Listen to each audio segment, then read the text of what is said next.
ಎಲ್ರಿಗೂ ನಮಸ್ಕಾರ, ಶುಭ ಸಂಜೆ. ಬಹಳ ಒಂದು ಒಳ್ಳೆ ವಾಗ್ವಾದ ಆಗ್ತಿತ್ತು ನನಗೆ ಮತ್ತೆ ಒಬ್ಬ ಹುಡುಗ ಕೇರಳದಿಂದ ಬಂದಿರೋದಂತ. ಇವರು ಏನ್ ಹೇಳ್ತಾರೆ ಅಂತ ಹೇಳಿದ್ರೆ, ಅವಶ್ಯಕತೆ ಇಲ್ಲ ಬೆಂಗಳೂರಿನಲ್ಲಿ ನಿಮ್ಮ ಭಾಷೆ ಮಾತಾಡೋದಕ್ಕೆ ಅಂತ ಹೇಳ್ತಾ ಇದ್ದಾರೆ. ಹಾಗಾಗಿ ಈಗ ನಮಗೆ ಮಾತಾಡೋದಕ್ಕೆ ಹಿಂದಿ ಇದೆಯಲ್ಲ, ಇಡೀ ದೇಶದಲ್ಲಿ ಹಿಂದಿನೇ ನಡೆಯತ್ತಲ್ವಾ. ಸೊ ಹಾಗಾಗಿ ನಾನು ಹಿಂದಿನೇ ಮಾತಾಡ್ತೀನಿ ಅಂತ ಹೇಳ್ತಾ ಇದ್ದಾರೆ. ಸೊ ನಾನು ಅದಕ್ಕೆ ಇವಾಗ ಹೇಳಿದೆ, ನಾನು ಕನ್ನಡದಲ್ಲೇ ಮಾತಾಡ್ತೀನಿ, ಅದು ಹೇಗೆ ನೀವು ದುಡ್ಡು ಕೇಳ್ತಿರೋ ಕೇಳಿ ಅಂತ ಹೇಳಿದ್ದೀನಿ. ಬಹಳ ದುರಂತ ಅಂತ ಹೇಳಿದ್ರೆ, ಇದು ಕನ್ನಡಿಗರಿಗೆ ನಮಗ್ ನಾವು ಹುಡ್ಕೊಳ್ಬೇಕು. ನಾವು ಬೇರೆಯವ್ರು ಬಂದಿರೋರ್ಗೆ ಬಹಳ ಚೆನ್ನಾಗಿ ಕಂಫರ್ಟ್ ಝೋನ್ ಕೊಟ್ಬಿಟ್ಟು ಈಗ ಈ ಮಾತುಗಳನ್ನ ಕೇಳ್ತಾ ಇದೀವಿ. ಅವನು ಹುಡುಗ ಎಷ್ಟು ಚೆನ್ನಾಗಿ ಡಿಫೆಂಡ್ ಮಾಡ್ಕೊಳ್ತಿದ್ದಾನೆ ಅಂದ್ರೆ, ಅವಶ್ಯಕತೆ ಇಲ್ಲ, ನಾವು ಕನ್ನಡ ಮಾತಾಡೋ ಅವಶ್ಯಕತೆನೇ ಇಲ್ಲ ಬೆಂಗಳೂರಿನಲ್ಲಿ ಬಂದು ಅಂತ ಹೇಳ್ತಾನೆ ಹುಡುಗ. ಸೊ ಹಾಗಾಗಿ ಅವನು ಮಲಯಾಳಂ ಅಲ್ಲಿ ಹೇಳ್ತಾನಂತ. ನಾನಂದ, ನೀನ್ ಇಲ್ಲಿ ಬಂದ ಮೇಲೆ ನೀವು ಕನ್ನಡ ಕಲೀಲೇಬೇಕು ಅಂತ. ಸೊ ಹಾಗಾಗಿ ಈಗ ನೋಡಿ, ಅವ್ರು ಯಾರೋ ಒಂದು ಹುಡುಗಿಗೆ ಫೋನ್ ಮಾಡ್ಬಿಟ್ಟು ಮಾತಾಡ್ತಿದ್ದಾರೆ. ಸೊ ಬಹಳನೇ ಒಂಥರ ಹೇಗೆ ಅಂದ್ರೆ ಇದೇ ಪ್ರಾಬ್ಲಮ್. ಇಲ್ಲ ಅವ್ರು ಏನ್ ಹೇಳ್ತಾರೆ ಅಂದ್ರೆ, ಇಲ್ಲಿ ಎಲ್ಲಿ ನಡೆಯುತ್ತೆ, ಬೆಂಗಳೂರಿನಲ್ಲಿ ಕನ್ನಡ ಅವಶ್ಯಕತೆನೇ ಇಲ್ಲ ಅಂತ ಹೇಳ್ತಾರ ಹುಡುಗ. ಸೊ ಹಾಗಾಗಿ ಈಗ ನಾನು ಅವ್ರಿಗೆ ಅದಕ್ಕೆ ಒಂದು ಪ್ರಶ್ನೆ ಹಾಕಿದ್ದೀನಿ. ನೀವು ಅವ್ರಿಗೆ ಅದು ಅರ್ಥ ಆಯ್ತೋ ಇಲ್ಲ ಗೊತ್ತಿಲ್ಲ, ನೀವು ಮತ್ತೆ ಹಿಂದಿನಲ್ಲಿ ಮಾತಾಡ್ತಿದ್ದೀರಲ್ಲ, ನಾನು ಅವ್ರಿಗೆ ಹೇಳಕ್ ಟ್ರೈ ಮಾಡಿದೆ, ನೀವ್ ಏನಕ್ಕೆ ಸರಿಯಾಗಿ ಮಾತಾಡಿ ಇದನ್ನ ಏನು ಕನ್ನಡ ಕಲೀರಿ ಅಂತ ಹೇಳಿಕ್ಕೆ ಅವಶ್ಯಕತೆ ಇಲ್ಲ ಕನ್ನಡದಲ್ಲಿ ಕಲಿಯಕ್ಕೆ ಅಂತ. ಯಾಕೆ ಬಂದ್ರಿ ಮತ್ತೆ ಇಲ್ಲಿಗೆ ಅಂದ್ರೆ, ಅಲ್ಲಿ ಅಷ್ಟೊಂದು ದುಡ್ಡು ಸಿಗಲ್ಲ ಕೇರಳನಲ್ಲಿ ಅಂತ. ಸೊ ಹಾಗಾಗಿ ಇವಾಗ ನೋಡೋಣ, ನಂದು ಎಂಡ್ ಆದಾಗ ಇವಾಗ ಕನ್ನಡದಲ್ಲೇ ಕೇಳ್ಬೇಕು, ಇಲ್ಲ ಅಂದ್ರೆ ನಾನಂತೂ ದುಡ್ಡು ಕೊಡೋದಿಲ್ಲ. ನೋಡೋಣ ಅದ್ ಏನ್ ಮಾಡ್ತಾರೆ ಅಂತ. ಕಲೀರಿ, ಈಗ್ಲೂ ಕಲೀಲಿಲ್ಲ ಅಂದ್ರೆ ಸ್ಪೆಷಲಿ ಬೆಂಗಳೂರಲ್ಲಿ ಇರೋಂತ ಕನ್ನಡಿಗರಿಗೆ ನಾಚಿಕೆ ಆಗ್ಬೇಕು. ಬೇರೆಯವರು ಅವ್ರ ಭಾಷೆ ಕಲೀಲ, ನಮ್ಮ ಭಾಷೆನ ಹೀಗೆ ಮನೆಯಲ್ಲಿ ಸಮೇತ ಕಲಿಯಲ್ಲ. ಮನೆಯಲ್ಲಿ ಸಮೇತ ನಾವು ಕನ್ನಡ ಅದಲ್ಲಿ ಮಾತಾಡೋದಕ್ಕೆ ಇಷ್ಟಪಡಲ್ಲ. ಎಂತ ಸ್ಥಿತಿ ಬರತ್ ಗೊತ್ತಾ, ಮುಂದಿನ ದಿನಗಳಲ್ಲಿ ಗೂಗಲ್ ಸರ್ಚ್ ಮಾಡ್ತಾರೆ ಈ ಪದಕ್ಕೆ ಏನ್ ಹೇಳ್ಬೇಕು ಅಂತ ಕೆಟ್ಟ ಸ್ಥಿತಿಗೆ ಖಂಡಿತ ನಾವು ಬಂದು ತಲುಪ್ತೀವಿ. ಇಷ್ಟಾನುಸಾರ ಗಾಡಿ ಓಡಿಸ್ತಾ ಇದ್ದಾನೆ, ಅವ್ನು ಎಲ್ಲೆಲ್ಲೋ ಹೋಗ್ತಾ ಇದ್ದಾನೆ. ಇರ್ಲಿ, ನಾನು ಸುಮ್ಮನೆ ಇದ್ದೀನಿ, ಯಾಕಂದ್ರೆ ನಾನಂತೂ ಮಲಯಾಳಮಲ್ಲಿ ಮಾತಾಡಲ್ಲ. ಆ ಹುಡುಗ ಯಾರೋ ಒಂದು ಹುಡುಗಿ ಫೋನ್ ಮಾಡ್ಕೊಂಡು ಮಾತಾಡ್ತಾ ಇದ್ದಾನೆ, ಏನೋ ಹೇಳ್ತಾನೆ, ಈ ತರ ಮಾಡಿದ್ರು, ಈ ತರ ಹೇಳಿದ್ರು ಅಂತ. ಹೊಸಕೆರೆಹಳ್ಳಿ ನಾನು ಹಾಕಿರೋ ಒಂದು ಲೊಕೇಶನ್, ಬಟ್ ಆ ಹುಡುಗ ಹೋಗ್ತಾ ಇರೋದು ಬೇರೆನೇ ಕಡೆ. ಹಾಗಾಗಿ ಕನ್ನಡ ಕಲೀಲಿಲ್ಲ ಅಂದ್ರೆ ಇಲ್ಲಿ ಬದುಕು ಎಷ್ಟು ಕಷ್ಟ ಅಂತ ನಾನು ತೋರಿಸ್ಕೊಡ್ತೀನಿ ಆ ಹುಡುಗನ್. ಇವತ್ತು ನಾನೇನು ಮಾತಾಡಲ್ಲ. ಸೊ ಹಾಗಾಗಿ ಆ ಹುಡುಗ ಹೇಳ್ತಿರೋದು ಏನಂತ ಹೇಳಿದ್ರೆ, ಎಲ್ಲೆಲ್ಲೋ ಹೋಗ್ತಿದ್ದಾನೆ. ಇವತ್ತು ನನಗೆ ಆಕ್ಚುಲಿ ಕಾರ್ಯಕ್ರಮಕ್ಕೆ ಲೇಟ್ ಆಯ್ತು, ನಾನು ಹೊಸಕೆರೆಹಳ್ಳಿ ಸರ್ಕಲ್ ಹೋಗ್ಬೇಕು, ಎಲ್ಲೆಲ್ಲೋ ತಿರುಗಿಸ್ತಾ ಇದ್ದಾನೆ ಗಾಡಿನ. ಇದು ಕಂಡ್ರಿ ನಮ್ ದುರಂತ. ನಮ್ದೇ ಊರಿಗೆ ಅತಿಥಿಗಳಾಗಿ ಬಂದು ಅಧಿಪತಿಗಳ ತರ ಮೆರೀತಾರೆ, ಈಗ್ಲೂ ಎಚ್ಚೆತ್ಕೊಂಡಿಲ್ಲ ಅಂದ್ರೆ ಬಹಳ ಬಹಳ ಕಷ್ಟ.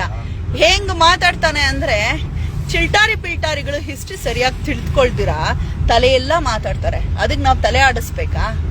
ಏನಕ್ಕೆ ರಾಜ್ಯವಾರು ವಿಂಗಡಣೆ ಆಗಿರೋದು? ಭಾಷೆ ಮೇಲಲ್ವಾ? ಎಷ್ಟೋ ಜನ ಜೀವ ಕೊಟ್ಟಿದ್ದಾರೆ ನಮ್ಮ ಭಾಷೆಗೆ. ಮನೆ ಭಾಷೆ ಬೇರೆ ಆದ್ರೂ ಕೂಡ ಮನದ ಭಾಷೆ ನಮ್ಮದು, ನಮ್ಮ ಭಾಷೆ ಅಂತ ಹೇಳಿದ್ರು. ಒಂದು ಆಟಿಟ್ಯೂಡ್ ನೋಡ್ಬೇಕು ನೀವು, ಏನ್ ಸೂಪರ್ ಆಗಿದೆ ಗೊತ್ತಾ, ಎಷ್ಟು ಒಂಥರ ಗಾಂಚಲಿಯ ಮಾತುಗಳು. ನಮ್ಮ ಯಜಮಾನ್ರು ಬುಕ್ ಮಾಡಿದ್ದು, ಸೊ ಹಾಗಾಗಿ ಅದು ಬೇರೆ ಕಡೆ ಹೋಗ್ತಾ ಇದೆ ಅಂತ ಅವ್ರಿಗೆ ಗೊತ್ತಾಗಿದೆ, ಅದಕ್ಕೆ ಫೋನ್ ಮಾಡ್ತಾ ಇದಾರೆ. ಎಲ್ಲಿಗೆ ಬಂದು ನಿಲ್ತಾ ಇದೀವಿ? ಈಗಿನ ಜನರೇಷನ್ ದೊಡ್ಡ ವಿಶ್ವಮಾನವ ತತ್ವ ತರ ಭಾಷೆ ಬಗ್ಗೆ ಮಾತಾಡ್ತಾರೆ, ಇಷ್ಟಿಷ್ಟು ಉದ್ದುದ್ದ ಮಾತಾಡ್ತಾರೆ. ಏನಾದ್ರೂ ಸ್ವಲ್ಪ ಹಿಂದಿ ವಿರೋಧವಾಗಿ ಮಾತಾಡಿದ್ರೆ ಹಿಂದೂ ವಿರೋಧಿ ಅನ್ನೋ ಒಂದು ಹಣೆಪಟ್ಟಿ ಕಟ್ತಾರಲ್ವಾ. ಎಚ್ಚೆತ್ಕೊಳ್ಳಿ, ನಮ್ಮ ಭಾಷೆನೂ ಮುಖ್ಯ, ನಮ್ಮ ದೇಶನೂ ಮುಖ್ಯ. ಹೌದು, ನಮ್ಮ ಭಾಷೆನ ಬಿಟ್ಬಿಡೋದ ಹಾಗಂತ ಯಾವಾಗ ನಾವು ಅರ್ಥ ಮಾಡ್ಕೊಳ್ಳೋದು ಇವೆಲ್ಲವನ್ನ ಬಹಳ ನೋವಾಗತ್ತೆ. ಎಷ್ಟು ಹೇಗೆ ಗೊತ್ತಾ, ನಾನು ನಿಜವಾಗ್ಲೂ ಒಂದೊಂದ್ಸರಿ ಅನ್ಸತ್ತೆ, ನಮ್ಮ ನಾಡಿನಲ್ಲಿ ನಾವೇ ಪರದೇಶಿಗಳಾಗ್ತೀವಿ ಇನ್ನು ಸ್ವಲ್ಪ ದಿನಕ್ಕೆ. ನೋಡಿ ಆ ಹುಡುಗ ಅದನ್ನೇ, ಇದೇ ವಿಚಾರ ಏನ್ ಕನ್ನಡ ಅಂತಾರೆ ಇವರು ಅಂತಾನೆ ಹೇಳ್ತಾ ಇದ್ದಾನೆ. ಅವನು ಇನ್ನೊಂದು ಹುಡುಗಿಗೆ ಫೋನ್ ಮಾಡ್ಕೊಂಡು, ಇನ್ನೇನು ಹೇಳಕ್ ಆಗಲ್ವಲ್ಲ, ನಾನು ಲೈವ್ ಅಲ್ಲಿ ಇದೀನಿ ಅಂತ ಗೊತ್ತಾಗಿದ ತಕ್ಷಣ. ಸೊ ಹಾಗಾಗಿ FB ಲೈವ್ जा रही हूं मैं, ಓಕೆ ನೋಡು, ಜಾವೋ ಅಂತ ಇದ್ದಾನೆ. ಸೊ दिक्कत नहीं है, रॉन्ग रूट भी जा रहे हैं आप. कौन सा रॉन्ग रूट? सही है क्या रॉन्ग रूट? आप कैसे बता रहे हैं? सही है क्या रॉन्ग रूट? ये देखो, ये कौन सा रॉन्ग रूट है? ಸೊ ಅವ್ರಿಗೆ ಹೇಳಿದೀನಿ, ಒಂದೇ ಷರತ್ತು ಏನಂದ್ರೆ, ನಾನು ಬೇರೆ ಭಾಷೆಯಲ್ಲಿ ಮಾತಾಡಲ್ಲ, ಪೇಮೆಂಟ್ ಕೊಡುವಾಗ ಕೇಳ್ಬೇಕು, ಅವ್ರು ಕನ್ನಡದಲ್ಲೇ ಕೇಳ್ಬೇಕು, ಇಲ್ದಿರೆ ಪೇಮೆಂಟ್ ನಾನು ಕೊಡಲ್ಲ. कैसे रॉन्ग रूट जा रहे हैं ये क्या रॉन्ग रूट ಸೊ ನೋಡೋಣ ಅದು ಹೇಗೆ ಏನು ಕೇಳ್ತಾರೆ ಅಂತ ದಯವಿಟ್ಟು ಹೇಳ್ತೀನಿ. ಎಲ್ಲಿ ಕನ್ನಡ ಮಾತಾಡಲ್ಲ ಮೊದಲು ನೋಡ್ಬಿಟ್ಟು ಕಾರ್ ಬುಕ್ ಮಾಡಿ. ಕನ್ನಡ ಬರಲ್ಲ ಅಂತ ಹೇಳಿದ್ರೆ ಅದು ಕ್ಯಾನ್ಸಲ್ ಮಾಡಿ. ಡ್ರೈವರ್ಗಳನ್ನ ದಯವಿಟ್ಟು ಹೇಳ್ತೀನಿ. ನಾನ್ ಬುಕ್ ಮಾಡಿದ್ರೆ ಫಸ್ಟ್ ನಾನು ನೋಡ್ಬಿಟ್ಟೇನೆ ಕ್ಯಾನ್ಸಲೇ ಮಾಡುವಂತದ್ದು. ಇಂಥವ್ರುಗಳನ್ನೆಲ್ಲ ಸೊಪ್ಪೆ ಹಾಕ್ಬಾರ್ದು. ಎಂತ ದುರಹಂಕಾರ. ಬೇರೆ ರಾಜ್ಯದಿಂದ ಬಂದು ನಮ್ಮ ಹುಡುಗರದು ಕೆಲ್ಸಾನು ಕಿತ್ಕೊಳ್ತಾರೆ, ಜಾಬು ಕಿತ್ಕೊಳ್ಳೋದ್ರ ಜೊತೆಗೆ ಗಾಂಚಲಿನೂ ಮಾಡ್ತಾರೆ. ಹಂಗಾಗಿ ಈ ತರ ಬೇಜಾನ್ ಜನ ನೋಡಿದೀವಿ. ಇವಂದು ನಂಬರು ತಗೊಳ್ತೀನಿ ಇವಾಗ. ಫೋನ್ ನಂಬರ್ ತಗೊಂಡು ಖಂಡಿತವಾಗಿ 50 लोग लाइव देखे क्या करेगा 50 लोग कितना लोग है बताओ कितना लोग है ये क्या रॉन्ग रूट ये कैसे रॉन्ग रूट हो गया आप किस लिए ऐसे बात कर रहे हैं क्या हो गया ಅವ್ನು ಹೇಳ್ತೀನಿ 50 ಜನ ನೋಡ್ಬಿಟ್ಟು ನಿಮ್ ಲೈವ್ ಅನ್ನ ಏನ್ ಮಹಾ ಮಾಡ್ಬಿಡಕ್ ಸಾಧ್ಯ. ನಾವು ಕಲಿಯಲ್ಲ, ನೀವುಗಳೇ ಕಮ್ಮಿ ಜನ ಇದ್ದೀರಾ, ಇಲ್ಲಿ ಕಲಿಯೋ ಅವಶ್ಯಕತೆನೇ ಇಲ್ಲ ಅಂತ. ಸೊ ಹಾಗಾಗಿ ಬ್ಯಾಂಗ್ಳೂರ್ ಸೆಂಟ್ರಲ್ ಪೊಲೀಸ್ಗೆ ಬಹುಶಃ ಈ ತರದವ್ರಿಗೆ ಒಂಚೂರು ಹೇಳ್ಬೇಕು. ನಮ್ ನಾಡಿಗೆ ಬಂದ್ ಸುಮ್ನೆ ಏನ್ ಗೊತ್ತಾ, ಮನ್ಸನ್ನ ಹಾಳ್ ಮಾಡುವಂತ ಕೆಲ್ಸಗಳನ್ನ ಮಾಡ್ತಾರೆ ಇಂಥವ್ರು. ಏನು ಮಾಡಕ್ಕಾಗಲ್ಲ.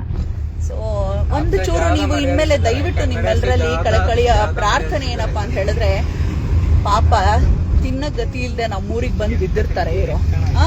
ಅದ್ರ ಜೊತೆಗೆ ಒಬ್ರು ಮೀಡಿಯಾ ಪರ್ಸನ್ ಹತ್ರ ಮಾತಾಡ್ತಿದೀನಿ ಅನ್ನೋ ಗಮನನೂ ಇಲ್ಲ ಅವರಿಗೆ. ಮಾಡ್ಲಿ, ಅವ್ನು ಅನ್ಕೊಂಡು 50 ಜನ ನೋಡ್ಬಿಟ್ರೆ ಈ ವಿಡಿಯೋ ದೊಡ್ಡದಾಗಿ ಏನ್ ಮಾಡ್ಕೊಂಡ್ಬಿಡ್ತೀರಾ ನೀವು ಅನ್ನೋ ತರ ಮಾತಾಡ್ತಿದ್ದಾನೆ. ಇರ್ಲಿ, ಅದೇನೇ ಬೇರೆ ವಿಚಾರ. ಆದ್ರೆ ದಯವಿಟ್ಟು ಇನ್ಮೇಲೆ ನೀವು ಬುಕ್ ಮಾಡೋಕ್ ಮುಂಚೆ ಕನ್ನಡ ಮಾತಾಡೋದಕ್ ಬರಲ್ಲ ಅಂದ್ರೆ ದಯಮಾಡಿ ಕ್ಯಾಬ್ ಬುಕ್ ಮಾಡ್ಬೇಡಿ.